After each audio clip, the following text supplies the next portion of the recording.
রাজবাড়ীতে পেঁয়াজ সংরক্ষণে বাড়ছে এয়ার ফ্লো মেশিনের ব্যবহার। এই পদ্ধতিতে অল্প জায়গায় 8 থেকে 9 মাস পেঁয়াজ সংরক্ষণ করা যায়। কৃষকরা বলছেন এতে কমবে আমদানি নির্ভরতা। আর কৃষি বিভাগের দাবি, এই মেশিনের মাধ্যমে পেঁয়াজ সংরক্ষণ করতে পারলে দেশের উৎপাদিত পেঁয়াজ দিয়েই চাহিদা মেটানো সম্ভব। মিঠুন গোস্বামীর পাঠানো তথ্য এবং ছবিতে ডেস্ক রিপোর্ট। রাজবাড়ীতে পেঁয়াজ সংরক্ষণের জন্য জনপ্রিয় হচ্ছে এয়ারফ্লো মেশিন। দাম কম এবং অল্প জায়গায় রাখতে পারার কারণে বাড়ছে আধুনিক এই কৃষি যন্ত্রের ব্যবহার। মাত্র 12 ফিট বাই 10 ফিট জায়গায় মৌসুমের শুরুতে উচ্চ ফলনশীল হাইব্রিড জাতের 300 মণ পেঁয়াজ এয়ারফ্লো মেশিনের মাধ্যমে সংরক্ষণ করেন কৃষক। গত এপ্রিল মাসে সংরক্ষণ করা এই পেঁয়াজ দীর্ঘ 9 মাস পর ডিসেম্বরের শুরুতে বিক্রির জন্য প্রস্তুত করা হচ্ছে।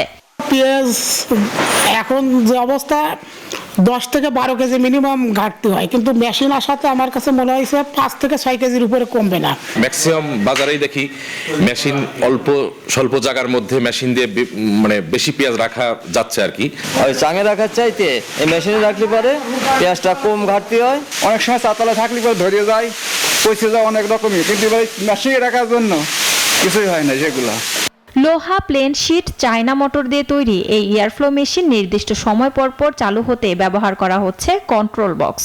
একটি মেশিনের মাধ্যমে পেঁয়াজ সংরক্ষণ করতে পারায় আগ্রহী হচ্ছেন চাষিরা। 300 মণ পেঁয়াজ ওনারা রাখছিল, সেই পেঁয়াজগুলো কিছুদিন আগে মানে 2-1 দিন আগে পেঁয়াজগুলো ভাঙা হয়েছে। তো 1 মণ পেঁয়াজে আপনার 5 থেকে 4 কেজি পেঁয়াজ এরকম পেঁয়াজ শুকায় গেছে, মানে পচে নাই। পেঁয়াজ সংরক্ষণে এয়ারফ্লো মেশিন ব্যবহারের প্রয়োজনীয় পরামর্শ দিচ্ছে কৃষি বিভাগ।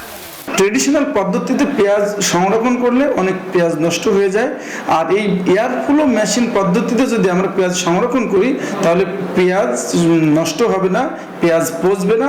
আমাদের মোট উৎপাদিত যে পেঁয়াজ আছে সেই পেঁয়াজ দিয়েই আমাদের সারা বছরের চাহিদা মেটানো সম্ভব হবে। এয়ারফ্লো মেশিনের ব্যবহার নিশ্চিত করতে পারলে পেঁয়াজে বাংলাদেশ স্বাবলম্বী হতে পারবে বলে মনে করছেন সংশ্লিষ্টরা। Desk report, news 24।